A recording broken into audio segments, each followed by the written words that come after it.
Pascal and Bernard Hopkins battled for 12 rounds in a classic contest of youth versus experience.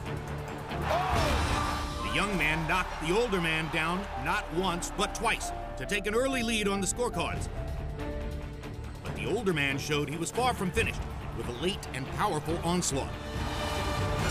Yet when the final bell rang, after 12 rounds of boxing, the decision is a majority draw. Both men left bitterly disappointed. I really felt that night that I won the fight. He has to understand and know that he didn't win that fight. Tonight, Pascal and Hopkins return to the ring, and not a moment too soon, as both men have newfound hostility for each other. May 21st, you better be on something, because I'm going to bust your ass. Don't be surprised if I kill him. The hard-punching 28-year-old Pascal Hard right hand by Pascal. will have thousands of his hometown fans behind him. I'm training for one purpose, to win the fight. For the 46-year-old Hopkins, a victory would make him the oldest boxer ever to win a world title. I have the drive to make history. This evening, live from Montreal, Canada, Pascal and Hopkins meet again. A second chance for one to emerge with a career-defining win. First, though, Chad Dawson returns to Montreal in search of redemption. Last time here, he suffered his first professional defeat at the hands of Pascal. That is a bad butt. That is a super bad headbutt. Now, with the help of new trainer Emmanuel Stewart, Dawson hopes to leave with a win over Canadian Adrian Diaconu. It's an exciting night in the light heavyweight division. First up, Dawson Diaconu, followed by our main event, Pascal Hopkins 2.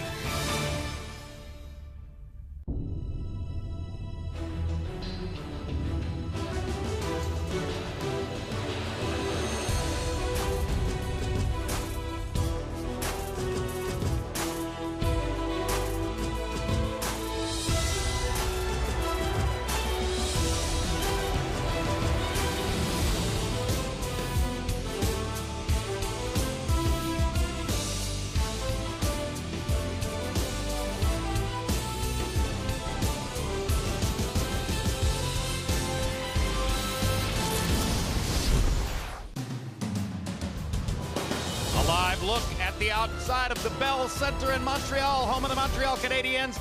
Outside, the majesty of the Guy Lafleur statue. Inside the arena, the majesty of 4 legitimate contenders for the light heavyweight championship of the world on this same HBO doubleheader card. Hello again, I'm Jim Lampley. As you know, in the main event, 46-year-old Bernard Hopkins will attempt to supplant George Foreman, who was 45 when he knocked out Michael Moore for the heavyweight championship in 1994.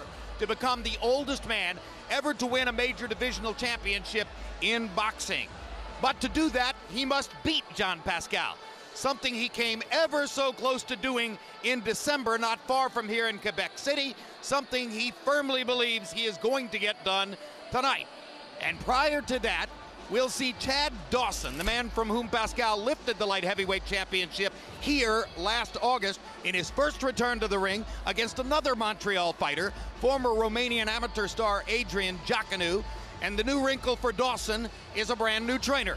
Our normal ringside expert commentator, Emmanuel Stewart, who's made a habit throughout his career of rehabilitating fighters after the loss, or the first disastrous loss. That's what he's trying to do with Dawson. Let's go to Max Kellerman outside Dawson's dressing room with Emmanuel right now. Here with a broadcast colleague and one of the greatest trainers in this day or any other, Emmanuel, why did you decide to work with Chad Dawson?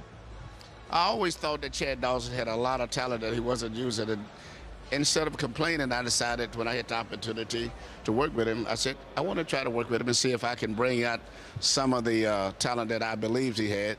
And most of the people that boxed, I always felt he was one of our most talented fighters who never lived up to his potential. But I've been very, very satisfied with what I saw. Unbelievable great hand and eye coordination. And also, he's just a little too relaxed.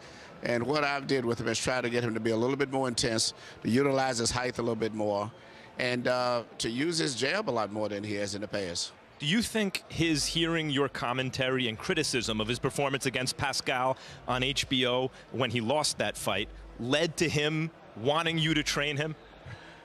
I don't know. He's never discussed that with me, but I think it's a good possibility because I thought that he had more talent than Pascal, but he was bending down, ducking, and not utilizing his height. And pretty soon, Pascal could figure out where his head was going to be, and so he would just almost land a punch sometime. The crowd would go crazy, and he didn't seem to get excited until the 11th round, realizing he was losing his title. And what he did in the 11th round, I think he could have did that earlier if he had started, and it would not have been a loss on his record.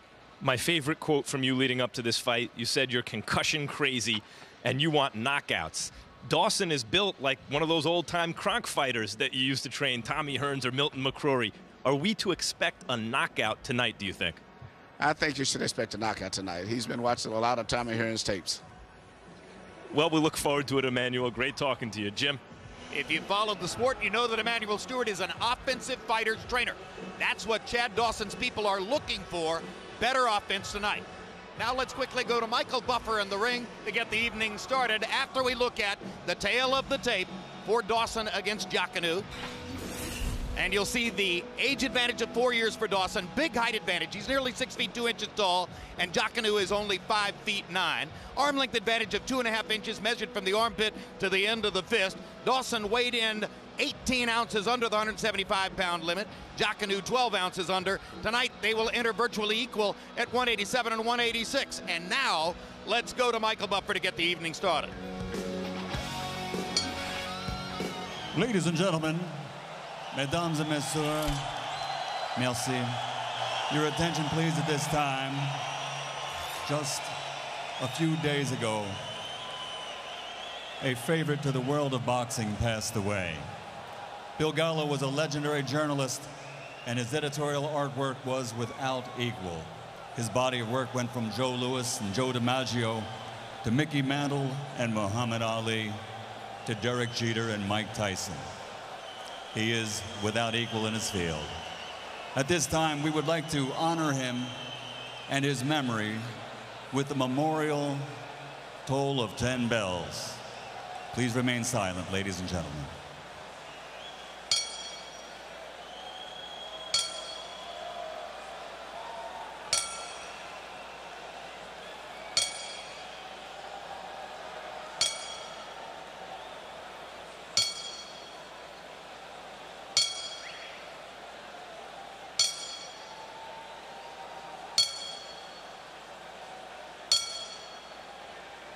Rest in peace.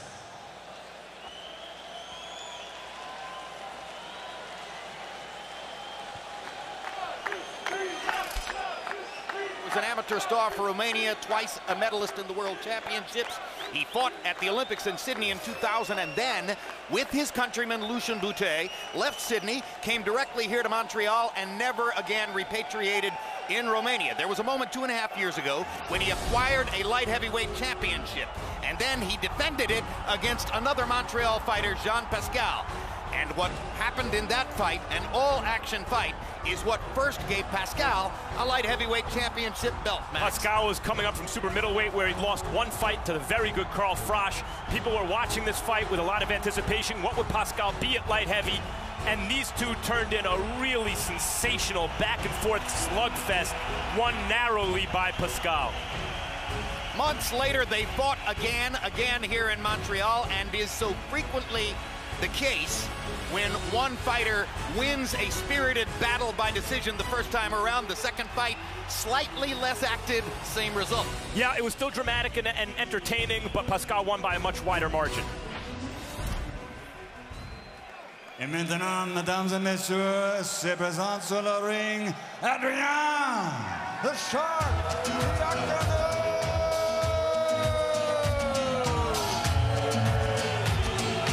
Diaconu has been broadly ignored by media in the build-up to this evening.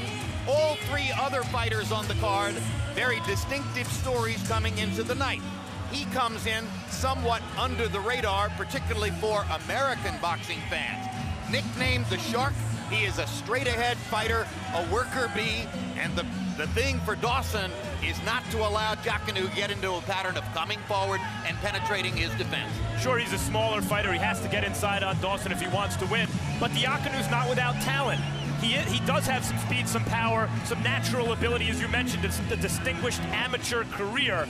Certainly not the talent, raw talent of Chad Dawson.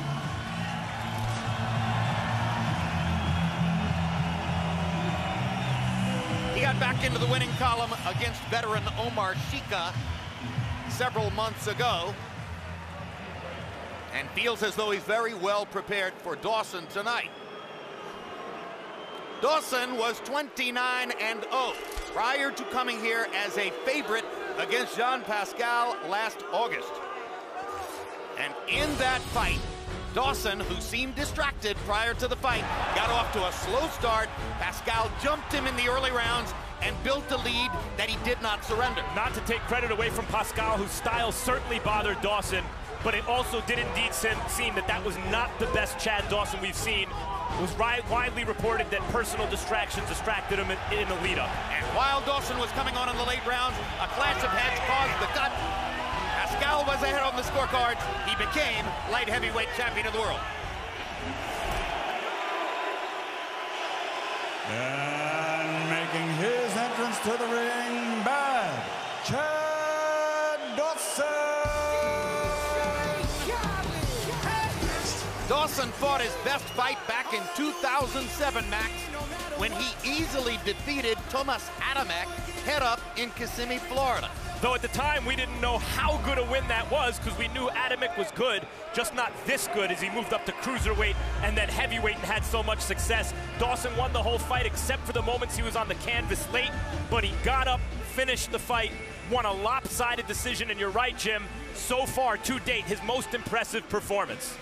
And given the fact that he followed that up with 2 victories over Antonio Tarver and 2 wins over Glenn Johnson, you have to say, oh, impressive career. But he wasn't nearly as impressive in any of those fights as he had been against Adamek. We all thought at the time, well, this is Chad Dawson cleaning up the old guard, Tarver and Johnson. And as it turned out, he did, but then he couldn't get by the new guard. And that's Jean Pascal, who is now champion as a result of his win. Physically, Dawson is extremely gifted. He has offensive skills. He may be exactly the right kind of project for Emanuel Stewart. Stewart taking on a fighter oftentimes is a signal. Hey, this is the most talented guy in the division. Vladimir Klitschko, for example. In terms of pure talent, Chad Dawson seems as though he's the most talented light heavy in the world. Let's go to Michael Buffer now for the official introductions. Ladies and gentlemen, mesdames et messieurs, bienvenue au Centre Bell, Montreal, Quebec, Canada. This bout is a presentation of Groupe Yvan Michel and Golden Boy Promotions in association with Gary Shaw Productions and Interbox, sponsored by Dynastie 2, with mise à jeu de Videotron and Coors Light. Sanctioned by des sports de combat de la Régie des Écoles de Cours des Jours. Director Michel Hamlin. The 3 judges at ringside for this contest will be Claude Paquette, Benoit Roussel, and John Woodburn. And inside the ring, in charge of the action at the bell, Michael Griffin. And now 12 rounds of boxing. This is in the light heavyweight division. Oquan Blue in the blue corner, wearing black, official weight 174 pounds 4 ounces. His professional record, 27 victories, 15 by knockout with only 2 defeats. Originally from Romania, now living, training, and fighting out of Montreal, Quebec, Canada.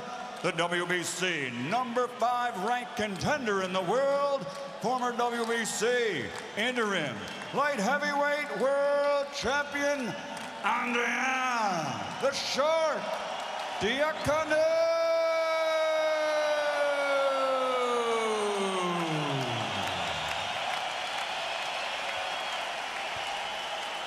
Au Coin Rouge in the red corner, wearing crown gold, officially weighing in at 173 pounds, 10 ounces. His professional record in 30 fights, 29 victories, including 17 knockouts, only 1 defeat. From New Haven, Connecticut, USA, the #1 ranked WBC contender in the world and former WBC IBO light heavyweight champion of the world, Bad Chad Dawson.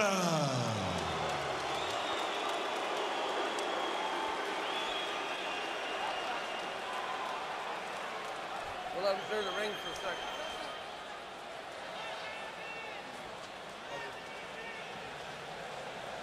All right, both you men receive my instructions in the dressing room.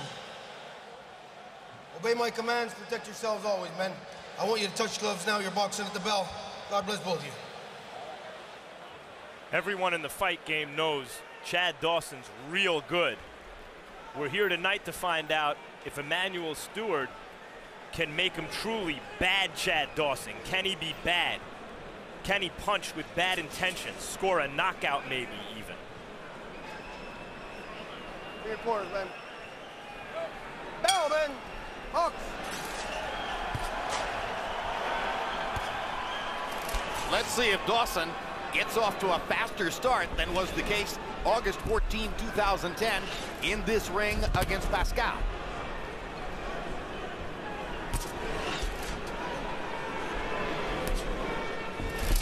A taller fighter working behind the stiff jab.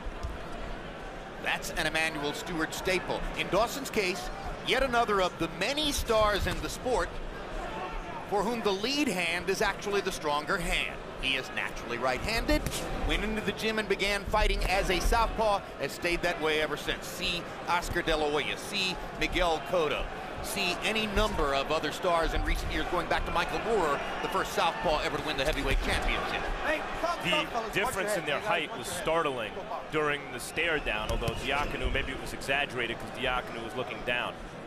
But what Emanuel Stewart, I think, brings to fighters offensively, Chad Dawson, tremendous talent, land 3 or 4 punches at the target.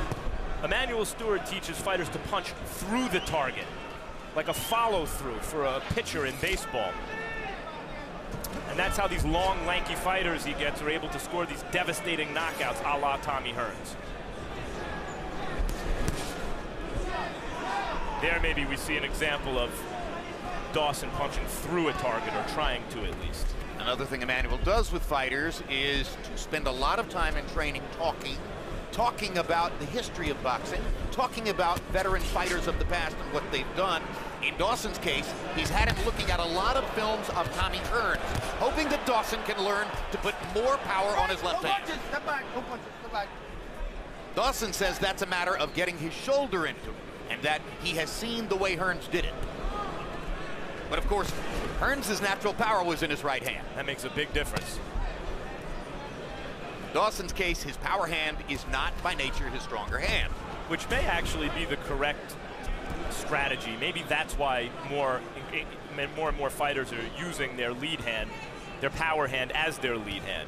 The advantage being 75% or more of your punches are thrown with this front hand. Why not have that be your natural hand, your power hand? On the other hand, the straight power shot, you would think, would be less effective. What we're seeing in the first round is Dawson throwing virtually all the punches here. Diaconu speeding up just a little bit in the latter part of the round. Break, no punches, step back. Dawson is going to wind up with CompuBox number edges here.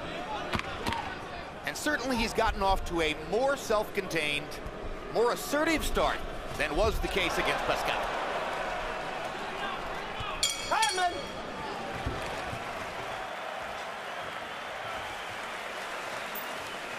Good job, I like it. Yeah, dude. How you feel? How you feel? Deep breath. Deep breath. Good job, Adrian. Jeff, you're trying to line up with the right hands. Check the same time you keep the left hand when you're parrying the shot. Check and you break right back with it. That'll break it up. This is all he's trying to do is get in the right hand. But you're breaking it down mentally slow, okay? Hands high. When you go back, viva. You just start a little too far, okay? Sharpen your legs, put some leg there. And when you get a little closer, then you can start the attack. You just start a little too far, okay? That's very good shot. You counter, we did a very good Get closer with the leg. Viva. CompuBox numbers in round one. Dawson of 9 of 49. Diaconu 7 of 28. Diaconu throwing only 6 jabs in the entire round, as opposed to Dawson, who threw 29 of them. Once again, Dawson begins working his jab early in round 2.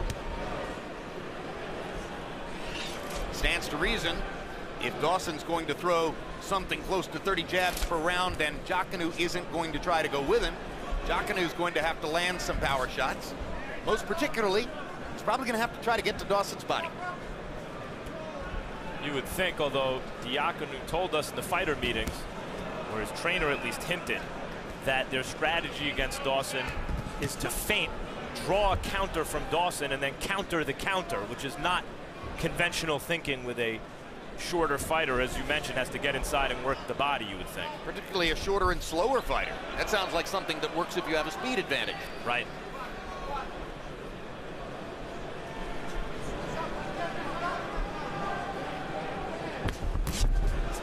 Good 1-2 by Dawson.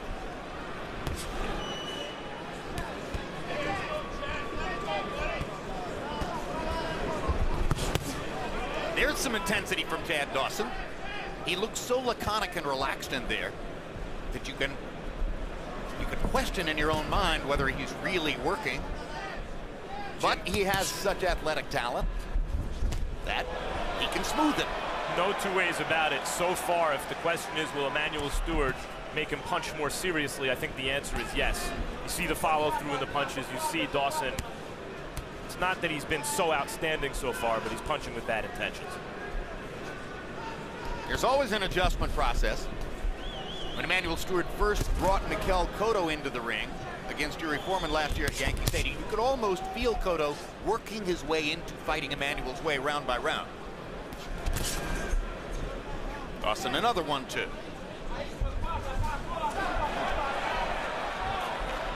One other element of the Emanuel Stewart game plan, particularly with a fighter who's taller than his opponent: don't overcommit, don't lean forward, don't ever let your chin go past your front knee.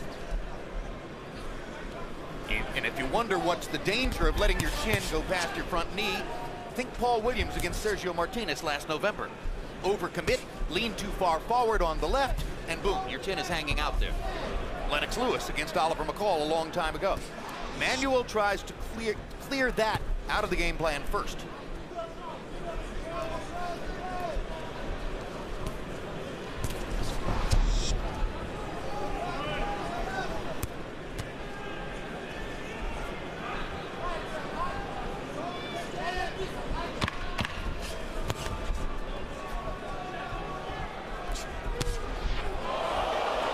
Diaconu wobbled by a straight left, and that speaks to your point, Max. He's punching harder. Looks that way.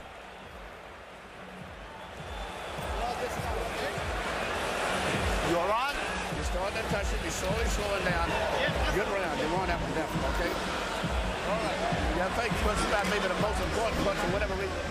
To clean up hookers you throw. Every time you throw the left hand, you're coming back with the hook, and it's working good.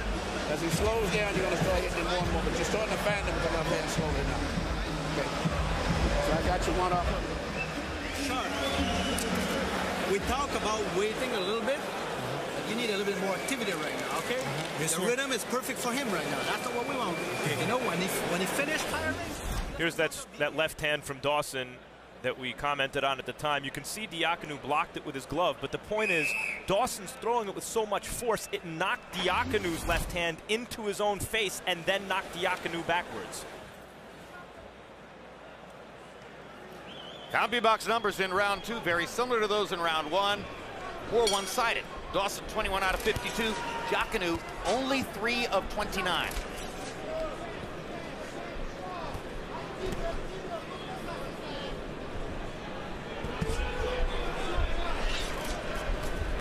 There's an opportunity for Dawson here, Jim, in that before he lost to Pascal, good body shot by Dawson. He was generally considered the heir apparent in terms of the best American fighters to Floyd Mayweather. And then he loses to Pascal, and now that distinction goes to Andre Ward or Tim Bradley. both of whom engaged in lackluster outings in their last performances. Here's a chance for Dawson to reassert himself, to reinsert himself into that conversation.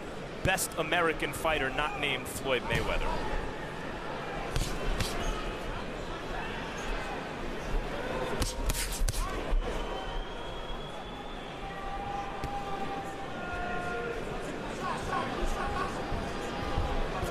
So you're suggesting Ward was less than sensational in his win over Arthur Abraham? Listen, he's an excellent all-around fighter, but I'm sure Andre would tell you it wasn't his best performance, at least not his most scintillating. There's the most threatening punch thrown in the fight by Diaconu so far, but it didn't land. Thought he had Dawson in position for a big right hand. Combination lands for Dawson there.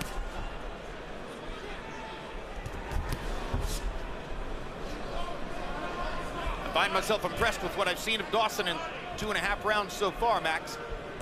There's definite improvement, it appears, from the fighter who came in here last August. But of course, the fighter who came here last August had family problems, had been recently moved from Connecticut to Las Vegas, and didn't seem to be 100% here. And was fighting a guy who'd beaten this guy, Diaconu, twice.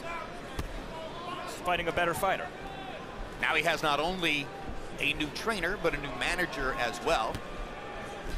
And he has regained the services of a nutritionist and physical trainer who was with him previously, but had been replaced for the last couple of fights by another one chosen by his previous manager. Jim, Dawson's starting to go to that power hand left uppercut that Emmanuel mentioned to us yesterday was actually his best power punch, which is rare for a tall, lanky fighter who has leverage punching down with straight left hands. Instead, Dawson prefers the uppercut, which can be very effective against a short fighter who leans in. And so far, the straight left hands are coming off the jab, but against a conventional fighter, particularly a shorter one, there may be a chance for Dawson to lead with the left here and shock him from time to time. Good defense there by Dawson. Diaconu starting to take many more chances. He was very conservative in the first 2 rounds. He took some risks in the last minute of round 3. Now let's take a look at Jean Pascal, who left Haiti at the age of 4 and moved here to Canada with his mother. Regards himself as thoroughly French-Canadian. First language is Creole, second language is French, third language is English. Previously a star at 168 pounds, and the fighter he wants to emulate, Max Kellerman, is the great Roy Jones. The Roy Jones at his peak of 15 years ago. Yeah, ironic because Roy was so talented, he never had to be tough. Jean Pascal tries to fight like Roy without the same level of talent, so he has to be really tough. Take punches to land his own. He's never been knocked down, though he has stamina issues. He always finishes the fight on his feet.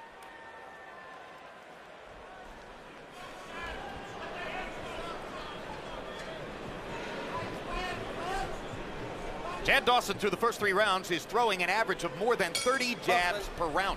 21 out of 95 in the jab category. Diaconu, 10 out of 43, stepping up considerably in round 3 after 2 very slow rounds to begin. Harold, how do you have it so far? Okay, Jim, 3 rounds to nothing. 30-27.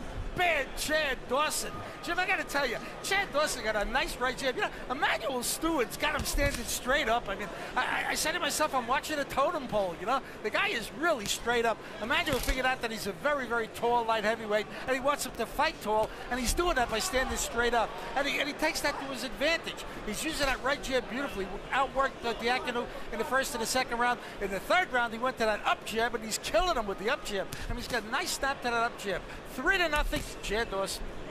As usual, excellent observations from Harold. Another thing that came out in the fighter meetings yesterday is Emmanuel wanted Dawson to stop fighting like Pernell Whitaker. He's 6'2", not 5'6". Why get low to avoid punches? Get tall. And when you think, okay, what tall fighter are we talking about? Think Lennox Lewis and Vladimir Klitschko. That's the formula. And Tommy Hearns, who is also 6'2". Stay tall, use your height, never give it away, set up the power punches with the jab. That's what Dawson's doing well tonight. Good body shot by Dawson. Diaconu gets back at him with a right hand. And there's the disadvantage of what we were just talking about. Standing up straight, got caught with 2 crooked punches.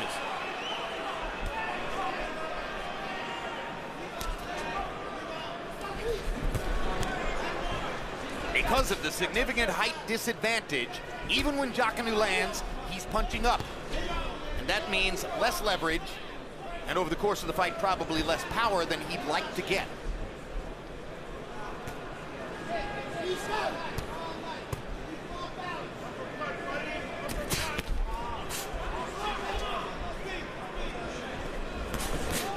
There's the uppercut that Max mentioned before.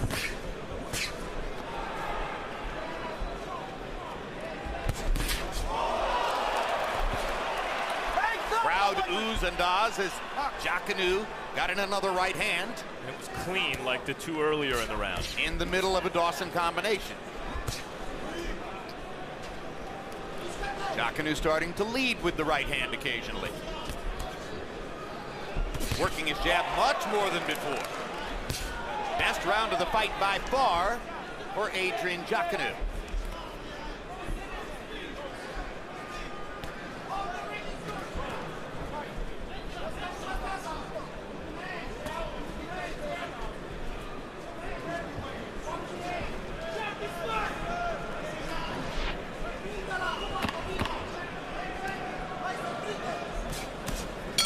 Hi, man.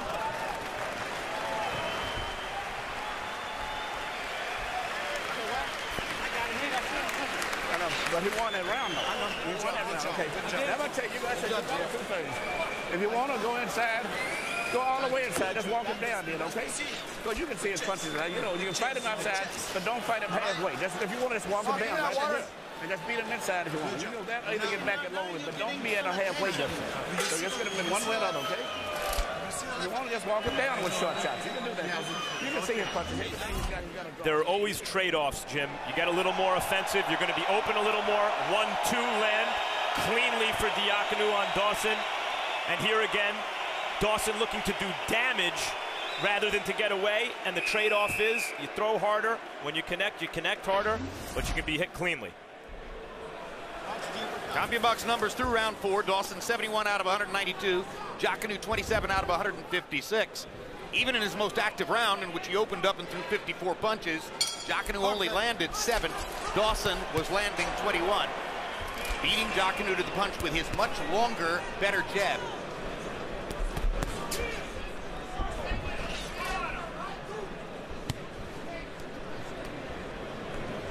This is a stalking Chad Dawson, Jim. I mean, he's stalking Diaconu, looking to land. Not the cutie we've been used to seeing quite. Good left hand by Dawson. Gets caught with a left hook in return. And a right hand by Diaconu. Now Diaconu's opening up and fighting with confidence and making contact with Dawson. Chad collects himself, goes back to the jab.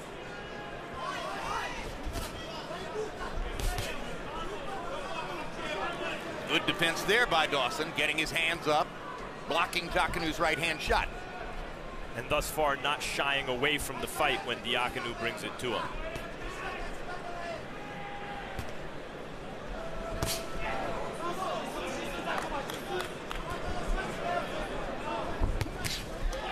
Good left hook by Diaconu. Interesting combination, right hand lead followed by the left hook. The overhand right could be good for Diaconu if he could get his left foot outside Dawson's lead foot against a taller fighter like Dawson. But difficult to position himself to throw that punch when Dawson has those good, quick feet.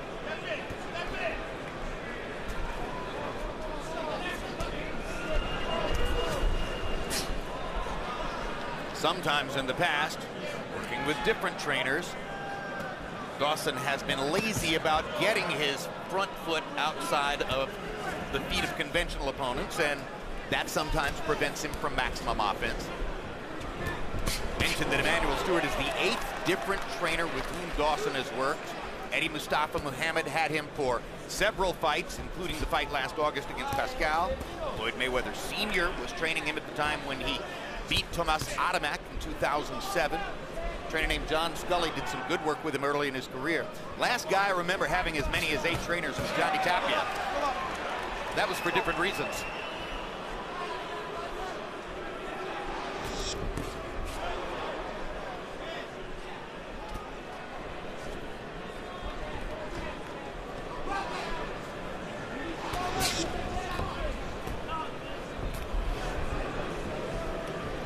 Round 5 coming to a close.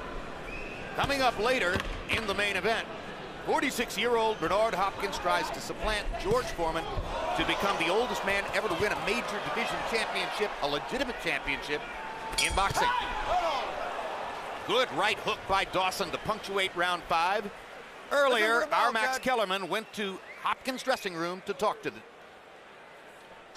Bernard, before we even begin, what's up with the mask? The executioner playing my part.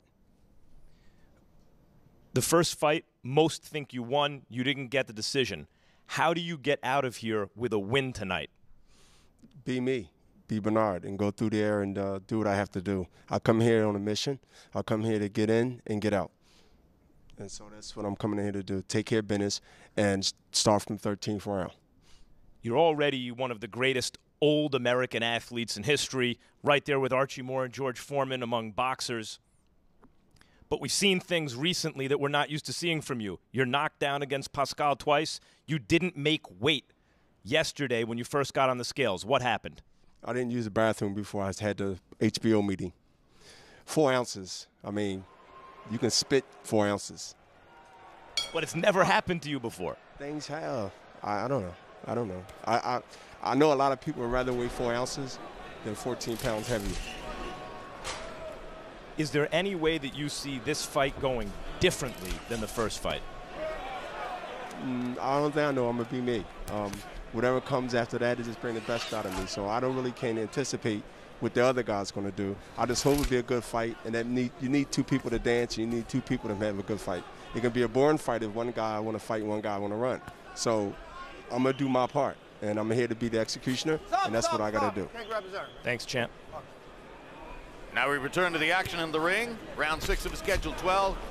CompuBox numbers through the first 5 rounds show that in the power punching category, Dawson's landing 60%, 52 out of 87. If you were to go back to every fight that CompuBox has ever charted in their nearly 30-year history now, very rarely would you ever find anybody who landed 60% of his power punches and lost. It's a formula for winning. So far, Dawson has made some changes that we've noted, Jim, in terms of his offense punching harder. But I wouldn't say he's setting the world on fire right now. Ultimately, if he scores a concussive knockout, I think people will forget the fact that some of these middle rounds are turning into something less than scintillating. How much is it that there's just something about his body language which belies a lack of intensity, which makes it seem as though he's simply more relaxed and more casual in there than you expect a great prize fighter to be? I think it plays into it, absolutely. And that may not necessarily be a flaw if it's just the way he is and if it's the way he performs best, but it doesn't look the way fans expect a championship fighter to look. And the body language plays into fans' perception of great athletes, be it a quarterback or a second baseman. I think of the Yankees' Robinson Cano. Sometimes that talent allows a fighter or an athlete to look a little more laid back than people would like. And then they're less able or willing to forgive mistakes. Fans appreciate intensity, both in athletes and in coaches. They think it means that the guy is trying hard. Right. Certainly you'll see different personalities in the ring in the main event, where both Bernard Hopkins and Sean Pascal tend to project intensity all the time, though they don't necessarily fight at the same rate at which Dawson is throwing punches. Isn't that interesting? Maybe what I'm saying is he makes it look too easy.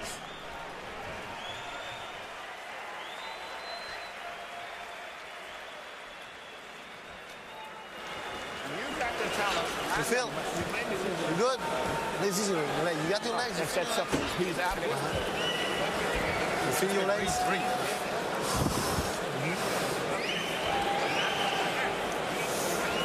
You feel your legs? Huh? Legs. Listen. You chase that. If you want to fight that close fight, don't just lay in there and slip and slide and you get into a defensive mode. And he's winning the fight. Nobody's landing as much, but he's out working you. You won't let your punches go. Okay, he's sloppy and tired, but it doesn't mean a damn thing. He's punching and you're not punching. And you're losing the fight.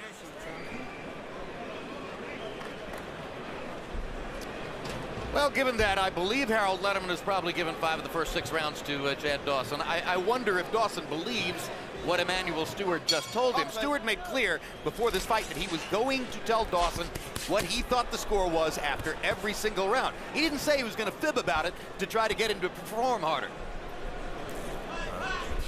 Emanuel Stewart doesn't want to hear Dawson's excuses in the corner. He wants a fan-friendly, exciting knockout artist. And he believes Chad Dawson can be that.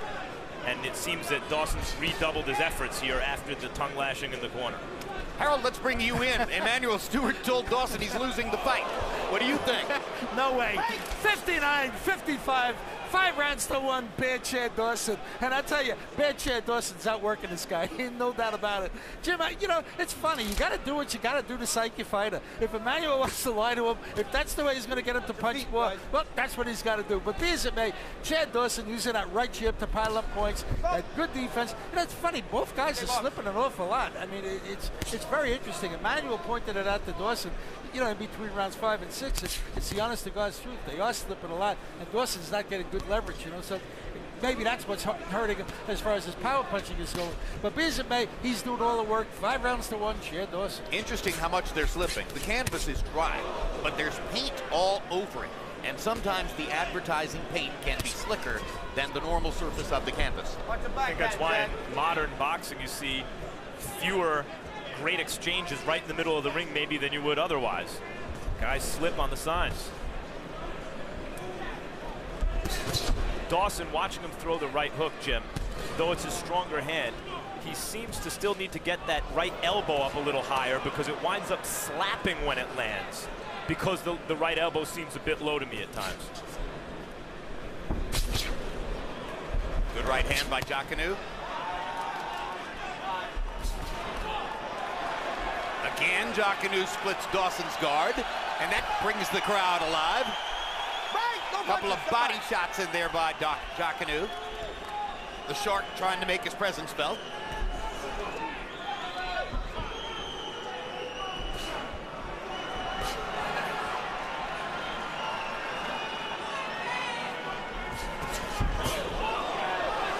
This time it's Dawson who waited for Diaconu to attack to try to counter him and landed a right uppercut.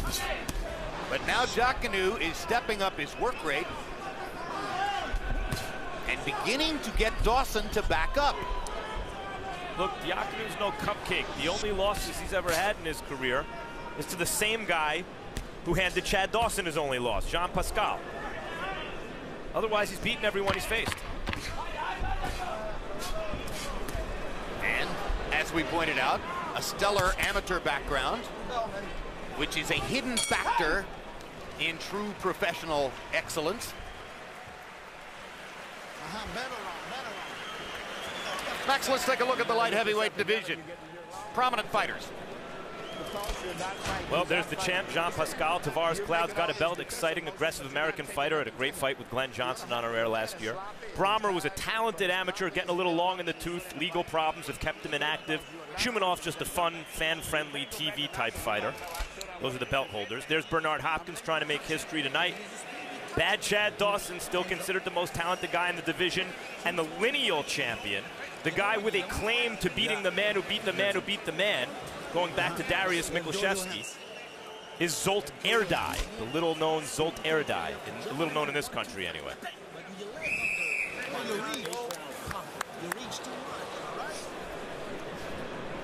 CompuBox numbers in the 7th round: 22 out of 50 for Dawson, 13 out of 54 for Diaconu. That's the high number of connected punches in a single round for both fighters in the fight. And by the way, 50 punches for Dawson, who's averaging 50 punches per round, 54 for Diaconu. The light heavyweight average output is 53.2. So they're fighting right at the pace that we would expect from light heavyweights in a fight like this.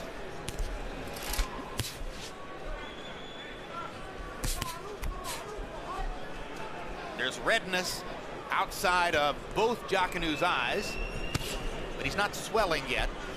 So there's no threat to his vision. Punches up there.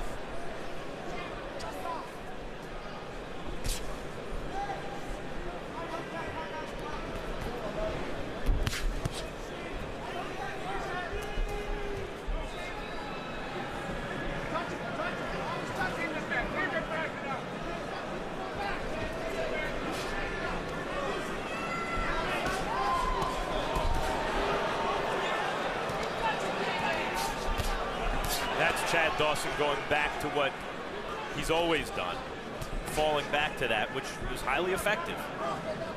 Opening up Diaconu's guard and creating some offense with his hand speed, but not punching really hard.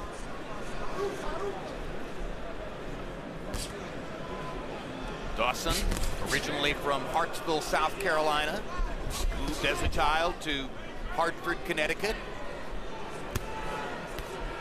You know, he does something dangerous, Jimmy.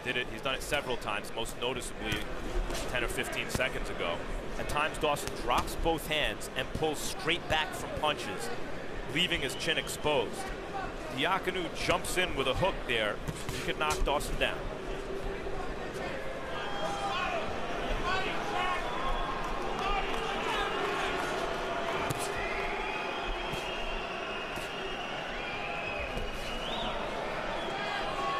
Crowd seems to want Diaconu to make it more of a rumble. Not that easily done when you are giving up 5 inches in height. And you're not as quick as the opponent. There's some hard punching by Dawson. Once again landing the uppercut.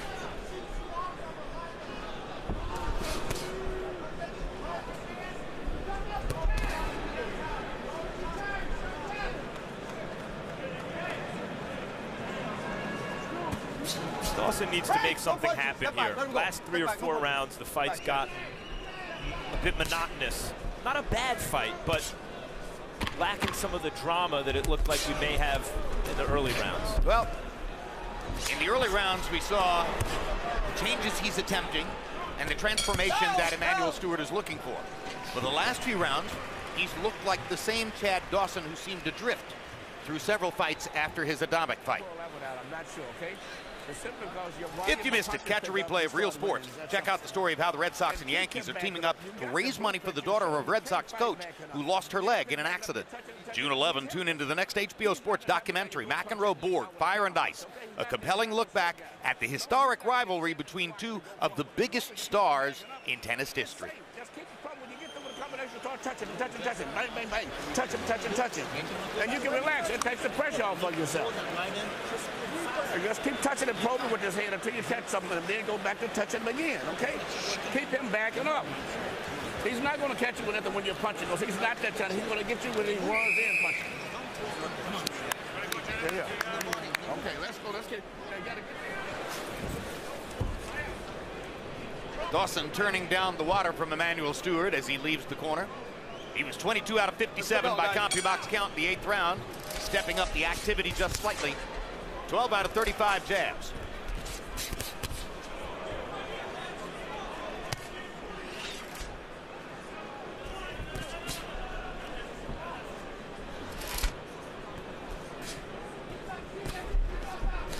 Hey, let him go, no punches. No punches. Step back, man.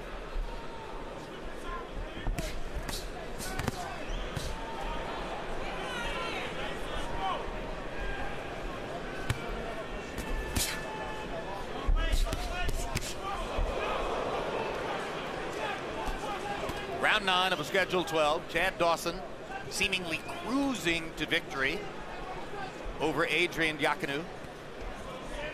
Diaconu here in Montreal with the home crowd behind him, but able only sporadically to cause trouble for Dawson.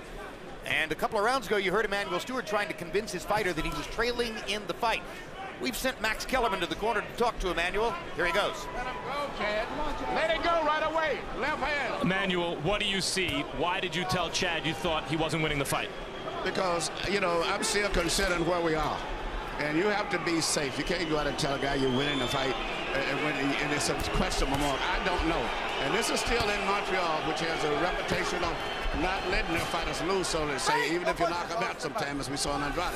So I think he needs to step it up. He's got nice defensive moves, but he's not punching enough as far as I'm concerned.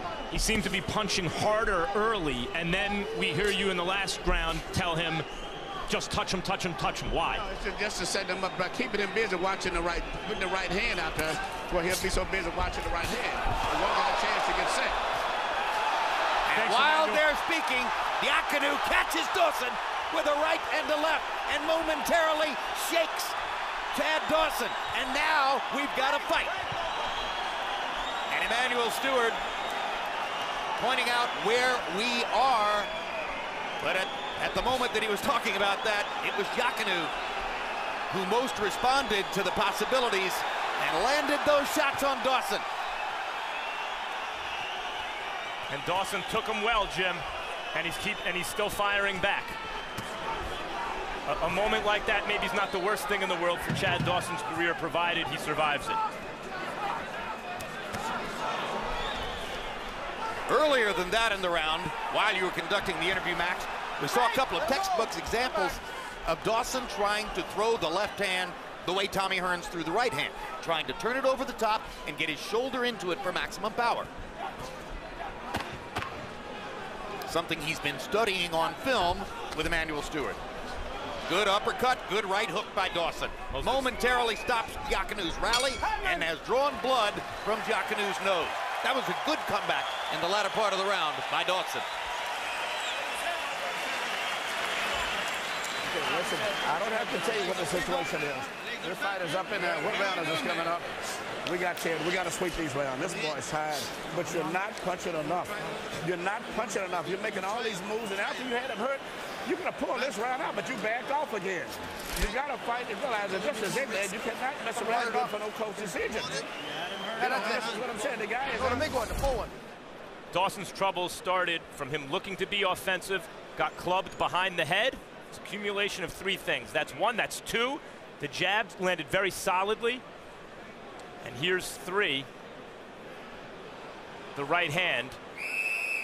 No punch was devastating, but the combined effect of behind the head, a bit of the snapping of the neck with the straight punch, and then that third punch seemed to shake Dawson up a bit. And right in the middle of it, there was an excellent Andre Dawson left hand, or Chad Dawson left hand counterpunch inside, which helped to even the rally up just a little bit. Harold, how do you have it through 9? Okay, Jim. I thought Adrian Diaconu pulled out the 9th round. He landed some real nice right hands. 6 rounds to 3, 87-84. Bad Chad Dawson. Jim, I don't know. I think that Chad Dawson should win this decision. He's boxing nicely, but, you know, Adrian Diaconu has his moments. He gets in, lands nice right hands, good solid shots. I mean, if anybody's doing any serious damage, it's Diaconu. But Chad Dawson working that right hand, the busier guy. Diaconu is certainly not busy enough. Based on his on clean punching, 6 rounds to 3, Dawson. Break! No punches, man. Step back, Chad. Don't Upon second review of that flurry by Diaconu, that rally, it didn't look as impressive as I originally thought it would. I agree. There's a straight right hand by Diaconu that landed. And Dawson's showing something here, Jim, that he's not backing away from the fight, that even in that last round, it was he who closed the frame strong. Yeah, what I failed to see the first time around, but then saw in the replay much better, was that perfect counter left shot inside by Dawson that made his point in the middle of Diaconu's rally. Yeah, the guy landing the vast majority of the hard, clean shots is Dawson. Well, for instance, in that round, even while Harold Letterman was scoring the round for Diaconu, and I won't argue with that, but the CompuBox numbers showed Dawson landing 80% of his power shots, 20 out of 25. I think the case can be made for Dawson in all 3 of the rounds that Harold gave Diaconu.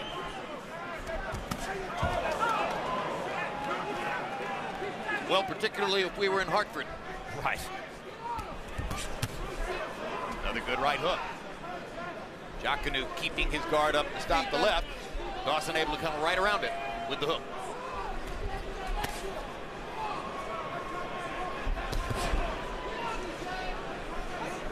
Diaconu with his hands below his waist,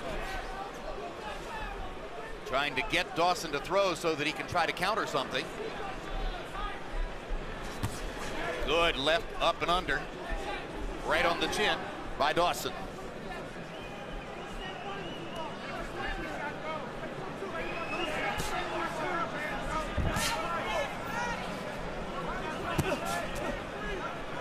By the way, why did I suddenly throw Andre Dawson into the mix there? He's the most famous graduate of my high school, Southwest Miami High. I thought you were conflating Andre Ward with Chad Dawson, Jim.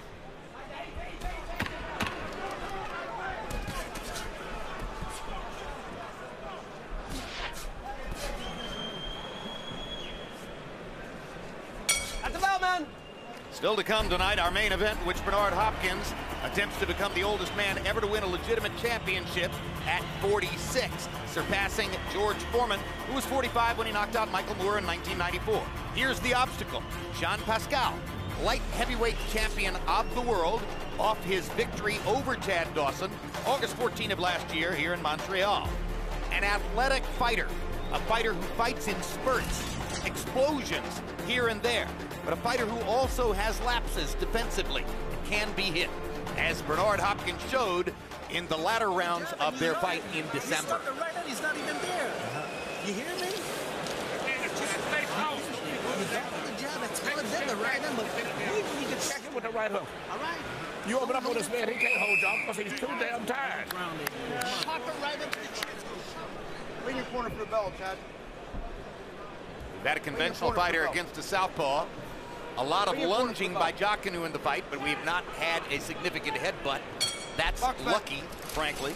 Power totals through the 10th round for CompuBox. Dawson 121 of 205. He's landing nearly 60% of his power shots in the fight. Diaconu 61 out of 294. Overall punch count advantage for Dawson, landing 198 to only 87 for Diaconu.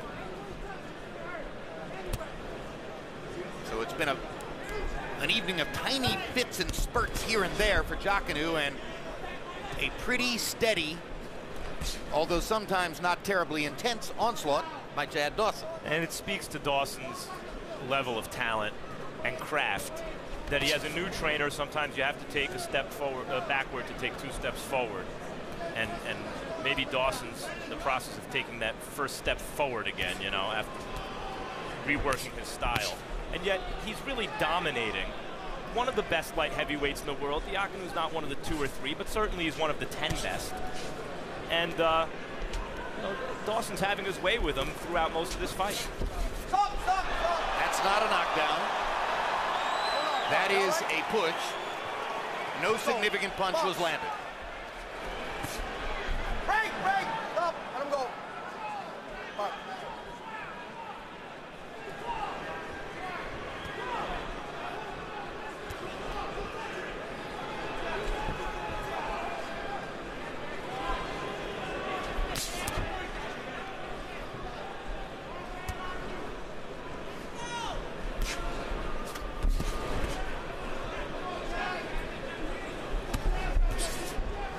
You wonder what else Diaconu could possibly try to change the flow of things here. He's jumped in.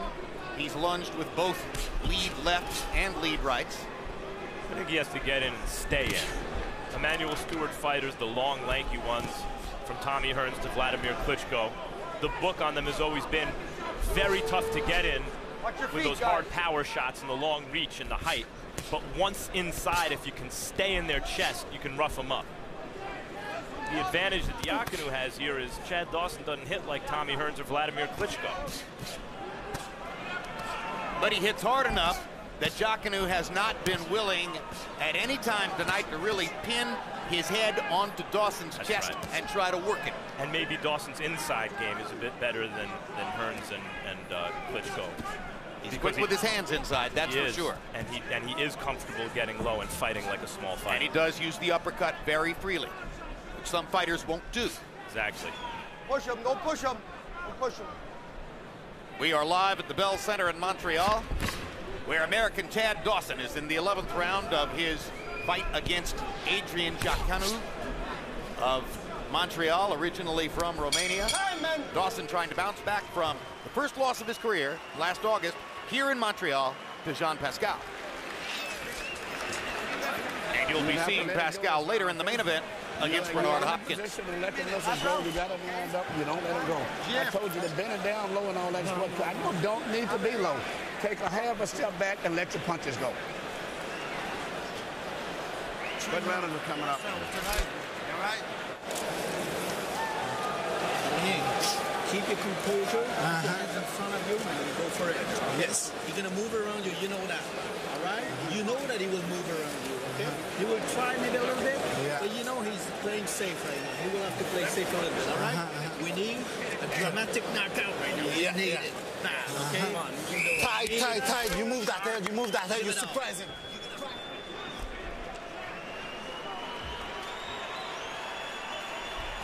In Diaconu's corner, Pierre Bouchard and Stéphane LaRouche together, asking him for a dramatic knockout. They know the score.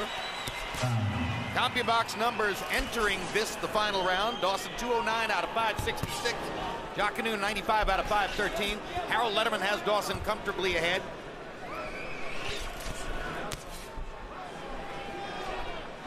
And by the way, stick with us between fights for a very thoughtful and eloquent essay on Bernard Hopkins' career by Larry Merchant.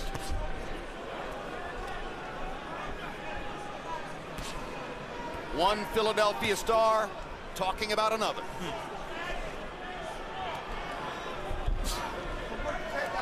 The idea for Dawson was to get a win. It looks like he's on his way to doing that.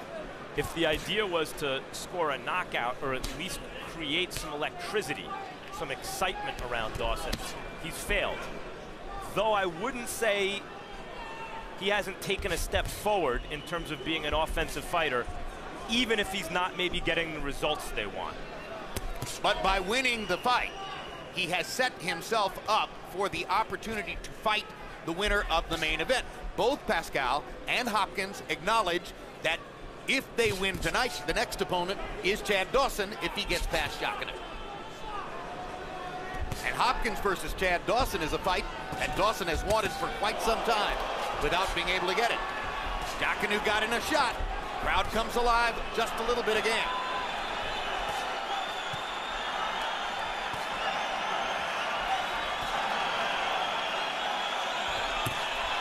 Hard right hand. He was told he needed a spectacular knockout. Now he's trying for it. Always seems like in Montreal, fighters make these dramatic last-minute comebacks in fights they're losing to score knockouts. He walked into a left uppercut from Dawson, which was a pretty solid shot, and so was the right hook there. Now Diaconu goes to work again. Diaconu is watching Dawson's legs, thinking he's wobbled. I'm not sure if he's wobbled or the canvas is slippery. I think it's the canvas. And incidentally, if you've never been inside a boxing ring, it's not like walking on a carpeted floor or a hard floor. It takes an adjustment to get used to it. Late round drama. Good clean shots inside by Dawson to blunt Diaconu's rally.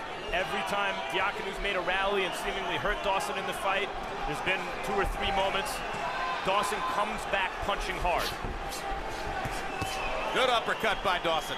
It's been his most effective shot for most of the night. In spite of Dawson's body language and demeanor and lack of a knockout punch, he does have the temperament of a fighter, I think. When threatened here in the 12th round, he has risen to the fore. Fought with passion, controlled the action down the stretch, and has, in all likelihood, won the fight and the right to fight the winner of the main event.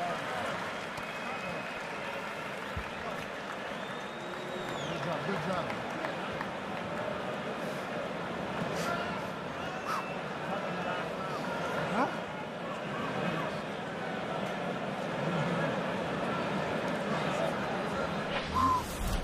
here's the punch that Diaconu was trying to put Dawson to sleep with, but may have woken Dawson up instead.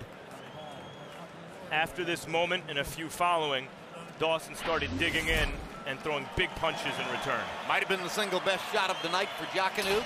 Too little, too late. Unless something wildly unusual is going to take place on the scorecards here. And incidentally, I thought Dawson won the 12th. Harold Letterman may have given Diaconu the 12th on the basis of that good, clean right-hand shot. Often I've found that Harold will score a close round for the man who landed the single best clean, hard punch. And here are the official judges for the fight, all three of whom are Canadian, and that's clearly part of what Emmanuel Stewart had in mind when he was so urgent in the middle of the bout, trying to tell Dawson that he was behind, but that didn't appear to be the case.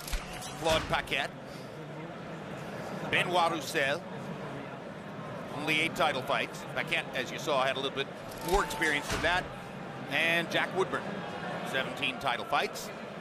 He was the one who had Pascal so far ahead of Dawson on August 14, and that scorecard, frankly, wasn't all that logical. Both other judges had it 106, 103. Gary Shaw, who's Dawson's promoter, said that he had it 106, 103, Pascal. You gotta love Gary, who has a greater capacity than most promoters to be dead honest about his fighters. When it doesn't hurt him too bad. When it doesn't hurt him too badly, that's right.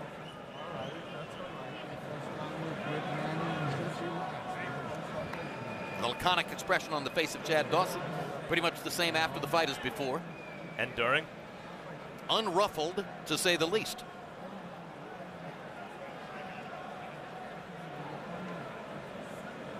And if you're scoring knockouts with an unruffled look, you're Joe Louis. And if you're not, you don't care enough. Let's take a look at our punch zone graphic to show you where the punches landed. Dawson absorbing only 107 punches in the fight, evenly distributed. Diaconu didn't really start going to his body until at least the middle rounds. Dawson was fairly sparing in his attack on Diaconu's body. Only 29 body shots landed all night, though he got a little bit more aggressive about that later in the fight. That right hook landing 74 times on the left side of Diaconu's head. Well, actually, some of those were jabs, but the bottom line is most of the punches landed for Dawson upstairs. And now Michael Buffer stands above us with the official scores. Let's go to him. Ladies and gentlemen, we go to the scorecards. Claude Paquette, 117, 111. Benoit Roussel, 118, 110. John Woodburn, 116 to 112. The winner by unanimous decision from Connecticut, USA, Bad Chad Dawson.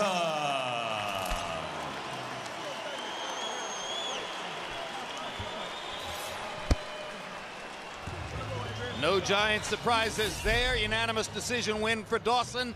CompuBox numbers show his dominance throughout the course of the fight, pretty much doubling Diaconu, or even better than that, in most categories other than thrown punches. Diaconu started very slowly, didn't really get cranked up until the middle rounds.